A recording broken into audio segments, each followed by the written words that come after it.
had the blues. Yeah, I've had some boo-boos, honey. All right. Welcome back to Tell Me What Happened, the podcast that features folks from all walks of life telling us one childhood experience and how that event impacted who they are today. I'm your host, Jay Rehak, and like you, I've had my share of childhood experiences that have impacted who I am today. Some of those experiences were quite painful, some were pleasurable, but I like to think that whatever happened to me back in the day has helped make me a better person. Tell Me What Happened is sponsored by Sidelining Publishing, publishers of quality books, including Susan Salador's classic, One Little Act of Kindness. Tell Me What Happened is also sponsored by LaughSaver.com. Visit LaughSaver.com and record your laughter. We'll keep it for you, now and forever. It's free, and your children and your grandchildren and your great-grandchildren will appreciate it. That's LaughSaver.com. LaughSaver.com. BTW, LaughSaver.com will become an app at the first part of June, so look for it on your Android or iOS phone.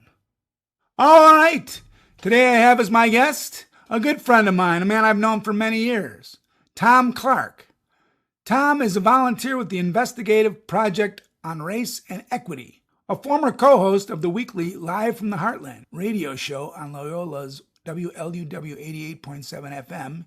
He's also lectured on media and American culture in UIC's Corporate MBA program, working with cohorts of Chinese health professionals. He served on the steering committee of Network 49, an independent political organization of the 49th Ward in Chicago's far north side Rogers Park neighborhood, where he and his family have resided for over 30 years. Lastly, for over 25 years, Thom was president and co-founder of the Community Media Workshop, now Public Narrative, where he helped journalists and hundreds of NGOs annually improve media coverage of Chicago's neighborhoods. Welcome, Thom Clark. Thom, are you ready to tell your story? Good to see you, Jay. Yes, indeed. When I was in high school, I was part of Young Christian Students, which was a Catholic youth group that would engage in social issues at the time. And one of my dear friends, Roland Radford, is someone who didn't go on to college because he didn't have great grades, in part because he kept going south to Selma and other places for the civil rights movement. By the time we both entered college, he was signed up to be a Marine, and I was at Loyola, having left the seminary, decided to take advantage of their junior year abroad in Rome. And lo and behold, one Thanksgiving week, who shows up at the Rome campus but my dear friend Roland. Roland had been sent home early from Vietnam after being the sole survivor of 2 patrols. And for several days celebrating his 21st birthday, he urged me to go home early from this country club, as he saw it, and use my influence to help stop the war. He felt as a Marine, he was limited in what he would be able to do. But as a white guy, I ought to be able to do a lot more than he could. Flash forward, I got very involved. I had been very involved with the Kent State strike at Loyola. And that group, who went on to form a commune in Uptown, is the group I kind of came back to when I left Rome. Found out that they had been planning to do an action on a draft board in Evanston to try to prevent young men from being sent over to Vietnam, a totally immoral adventure by the U.S. government that many of us were spending a lot of time trying to stop and end. In 1971, in April, we poured blood on 501A draft file records at the Evans Selective Service Office, and 9 months later, defended ourselves in federal court during a week-long trial where we put the war on trial and the war lost. We ended up being acquitted on 3 of the 4 counts we had been charged with. The conspiracy count that we ended up being convicted of was later overturned, ironically, on a First Amendment basis, because of how we had conducted our action in a nonviolent way. We had learned a lot from other Catholic left actions that have been going on around the country, the most famous of which probably was the Berrigan brothers in Catonsville. We were part of a line of direct action, civil disobedience folks who stayed around rather than hit and run, which was notably going on with other left groups trying to end the war at that time, particularly the Weather Underground. I mention them because famously Bill Ayers and I have had many public debates over the years about the efficacy of what the Weather Underground did, which I think was to terrorize Americans even more, versus what we tried to do, which was to act nonviolently, to produce an action that would later resonate in a courtroom and would allow us to make effective arguments against the U.S. execution of that war. 3 of the 4 of us defended ourselves, which was a legal tactic that we learned about after the Chicago 15 trial a couple of years before. It allowed us tremendous leeway in the way we prosecuted the war. Yes, we were being prosecuted, but by the nature of the cross-examination we were able to do in the early stages of the trial, we were able to draw out a lot of the elements that we were trying to do. Later in the trial, our grandfatherly judge kind of cracked down a bit, and a lot of the other testimony that we were hoping to do using anti-war activists and others were scuttled.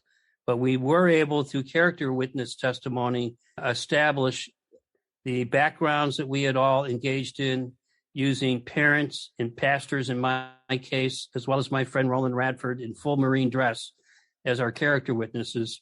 The jury made it clear in the media discussions following our trial that because we had acted nonviolently, they felt that the actions, while maybe not justified, certainly did not amount to a violent disruption of the normal functioning of the Selective Service Office, and they acquitted us of the 3 substantive counts that we had admitted in court.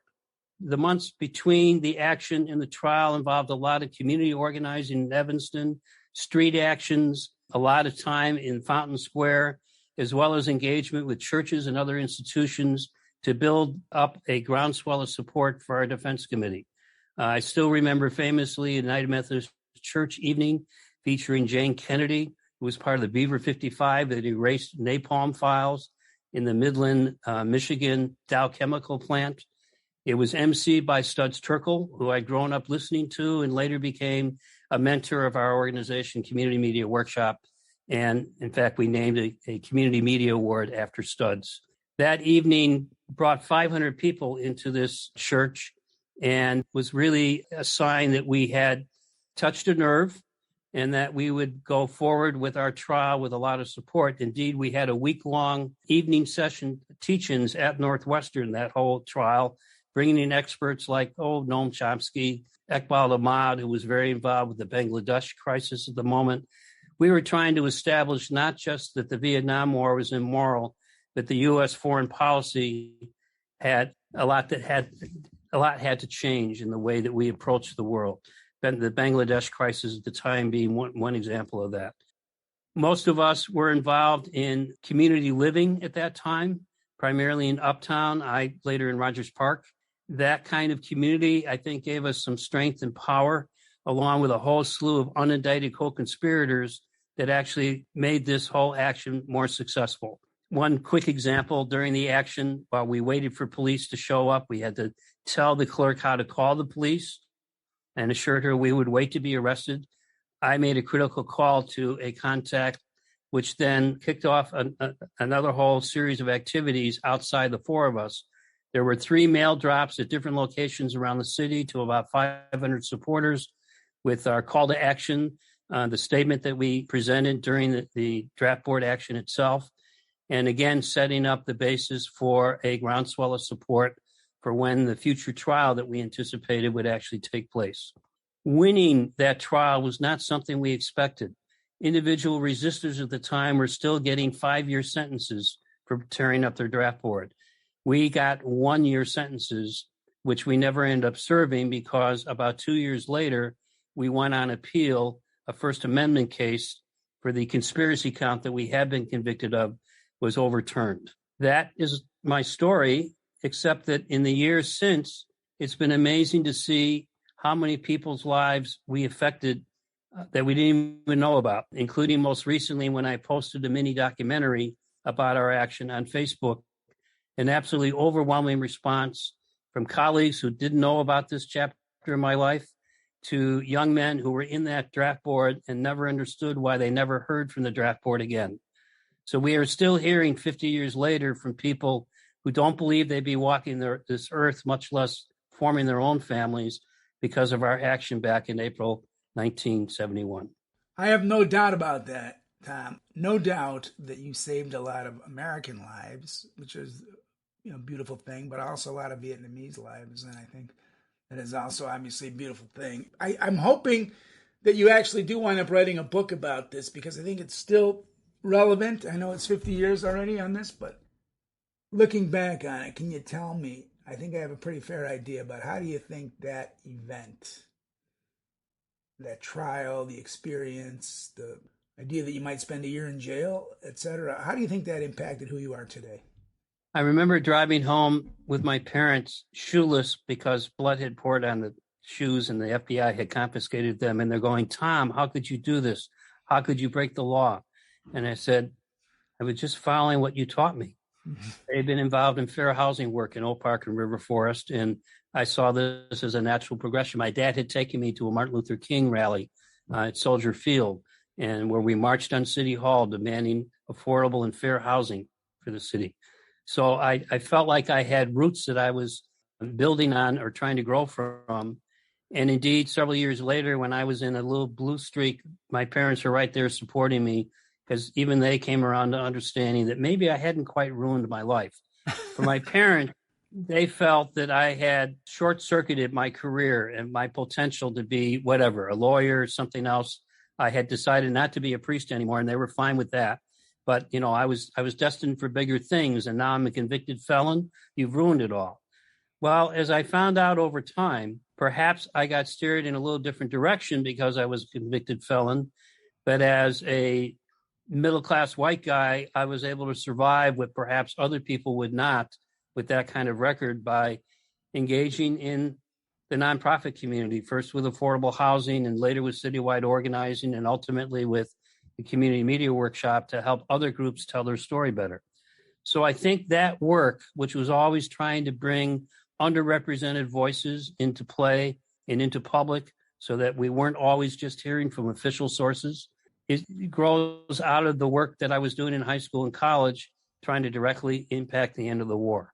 We learned a lot about media relations, about public speaking, about engaging the skeptics and bringing them around, not always 100%, but a lot of them. And I learned the importance of presence and speaking one's mind, whatever the particular situation might be. I love it, man. And I got to tell you real fast, because we're almost running out of time, but I did have Bill Ayers on this show a few episodes ago, maybe.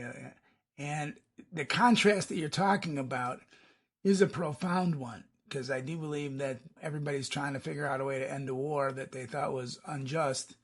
But you and your cohorts definitely went the Martin Luther King way, which was nonviolent, and it wasn't a secret mission, like you said. It was very public, very civil disobedience oriented, where you stood around and waited to get arrested for your actions. And I was a big fan of Martin Luther King, of course, still am, and consider anybody who can go through nonviolence, be nonviolent, to be heroic.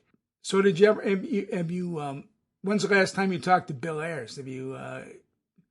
Well, it's been a couple of years, although we engage occasionally on Facebook when he does one of his treatises. We've agreed that we're in different spots, and I'll leave it at that, because a lot of our action in the framing of it and how we did it was a direct reaction to hit and run kind of activity that wasn't just Weather Underground. There were other people, even in the Catholic left, that were doing some of that. But I discovered the power of nonviolent civil disobedience.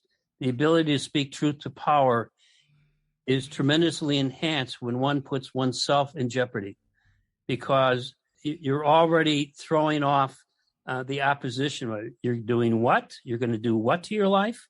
And it kind of levels the playing field so that you can engage in a different level, on a moral level rather than a practical, pragmatic level, which was the argument at the time through all the presidents that waged that war, was that, we had to be practical here about what's happening over there and stop it. Well, it was amoral what they were trying to do, particularly the way they tried to do it. And we can see how that region of the world is today without our presence as it was for 15 or 20 years. I do think one of my struggles in doing the book is trying to figure out how to speak to the importance of nonviolent disobedience in this time and era. The tools are different. With social media, one would think you have a far better chance of communication, but there's so much clatter out there, it's really hard to break through. And I think that we were very deliberate in what materials we brought into the draft board that we could later use during the trial, what we said during the action itself, how we engaged the police. One of the two cops who reported walked in holding up a peace sign. And when we asked if we could pray, he said, as long as you don't destroy any more property, you can do whatever you want, but you are going to be arrested. So even in that engagement, we were breaking down barriers in a way that, of course, a lot of people in a police situation like that would be just far too nervous about stepping out the wrong way or worse. We used our privilege, as I look back on it, to speak firmly and strongly to the powers that be. And yeah, we saved some lives, not only American lives, but I believe a lot of Indo-Chinese area lives as well. Yeah, how about your soldier friend? Have you run into him? Is he still alive? He is alive, and we have talked briefly, but not the interview I've been hoping for. I tracked him down. He was a DCFS caseworker. He came back from his 4 years and went to UIC and got a degree. And then we were pretty much out of touch for many years, but I tracked him down and discovered he had been a Father of the Year in the South suburban area that he worked in, and discovered, ironically, that he's living in Countryside Hills. Great. What's his name again? Roland Radford. He was a big influence in my life. Well, this is a big shout out to Roland Radford. I'd like to thank my guest, Thom Clark, for telling that powerful story. Thank Roland Radford for motivating it in some ways by asking Thom to leave Rome and go back and try to stop the war. So thank you for coming on the show, Thom. It's great to see you again, Jay, and I appreciate the time. All right. Well, that's our show. I'd like to thank Thom, of course, but also our sponsors, Sideline Inc. Publishing, publishers of quality books, including I've Got Peace in My Fingers by Susan Salador, and, of course, LaughSaver.com. Look for that app coming out in June. That's LaughSaver.com. LaughSaver.com. So I'm going to end this show, certainly in Thom's honor, with Susan Salador's classic, I've Got Peace in My Fingers. Until next time, this is Jay Rehack asking you all to please stay safe out there and try not to hurt anybody. I've got peace, peace, peace in my fingers. Watch what I can do. I've got peace, peace, peace in my fingers. I'm gonna shake hands with you. I've got peace, peace, peace in my fingers. Watch what I can do. I've got peace, peace, peace in my fingers. I'm gonna shake hands with you. I've got words, words, words in my head. Watch what I can do. I've got words, words, words in my head. I'm gonna talk things over with you. I've got words, words, words in my head. Watch what I can do. I got words, words, words in my head. I'm gonna talk things over with you. I've got love, love, love in my heart. Watch what I can do. I've got love, love, love in my heart. I'm gonna give some to you. I've got love, love, love in my heart. Watch what I can do. I've got love, love, love in my heart. I'm gonna give some to you. I've got a peace, peace, peace in my fingers. Words,